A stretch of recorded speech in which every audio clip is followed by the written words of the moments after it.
tell us about the history of monotheism, right? Surely we believe that this longing has been there for a very long time. And as Muslims, we believe the fitrah part of it is to believe in one God. So surely there's going to be many people from the past who were discussing this one God, right? I mean, that's what would suit our narrative. There are, and I'll just link it to the last topic. One of the factors that brought me away from atheism was the fact that there are commonalities among all the major religions, but not only the major ones. Some of the tribal religions from all parts of the earth have some aspects of Tawheed evident. Okay. Yeah, they have the Rububiyyah aspects and some other aspects. What's the Rububiyyah aspects for people who don't Knowledge of Allah's lordship, Him being the creator, the sustainer, the provider, the nurturer, the educator, giver of knowledge. Yes. Yeah.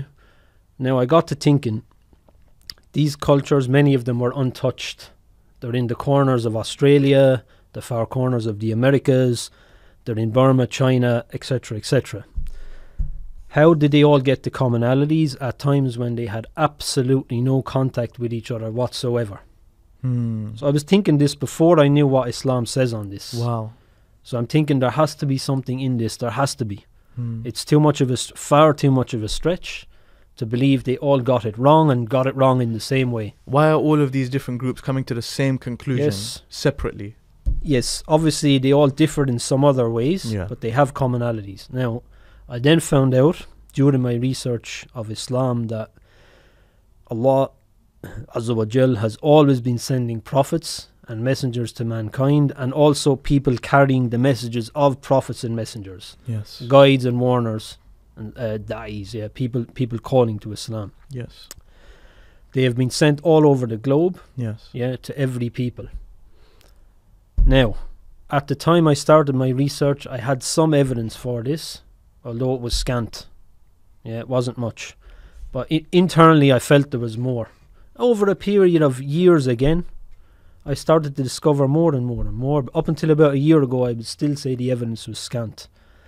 Now the evidence is mountainous that has been accumulated from this, for this. I'll tell you why. Because in the middle of the 1800s, up to the early 1900s, evolution started to come on the scene. Okay. Yeah, and it started to come into academia first. Yes. So these guys didn't just propose the physical evolution of mankind. It was the evolution of his mental faculties. So when mankind was a dumb ape, yeah, his morals were on the same low level, his intellect was on the same low level, his religious understanding was on the same low level. Yeah.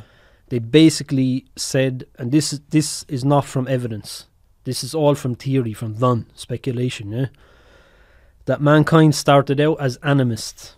Animus coming from the Latin word anima or animus, which means soul. This is how silly this is, but these are the foundations of these theories, yeah. They said because mankind couldn't understand dreaming, yeah, and death, because he could see when he's in the dreaming state. He has experiences when he's in the dreaming state, but he knew his body wasn't there. Okay. He was lying in bed, yeah, and he saw the people of his tribe die around him. So his body is still there as it was, but something has clearly left, because he's brown bread, he's dead, yeah? So they gave other supporting ideas as well, that this was the base of mankind's first step into religion, the idea that he had a soul, which we don't disagree with anyway. Yeah, I mean, we don't disagree 100%. with that at all, but they went further then and said, seeing objects around them like the trees, the rivers, the plants, the mountains, everything, mankind couldn't fathom that they didn't have a soul. So they put souls into all these objects as well, right? And into the stars and into the sky and everything. Until eventually they thought, well, hold on, we have other characteristics as well. Yeah.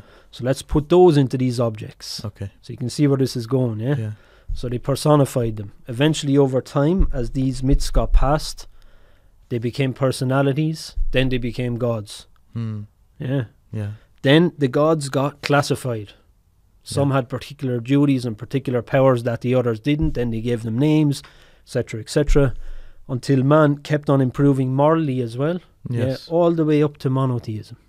And they said what we would consider a prophet yeah, is just someone who came out and said, listen, my favorite God is better than all of yours. Worship him. Yeah, and he trumps the lot. Yeah. Yeah, and they say this is how monarchies evolved as well. Social classes and monarchies evolved amongst mankind. This has been debunked in thorough detail. Yeah. I've not got the time to go into this here. There are some videos on the Epistemics channel by Imran Hussain, and there are more detailed videos coming up, inshallah, about this topic. And bi'idhnillah, by permission of Allah, I will be making some literature on this as well in the future, inshallah.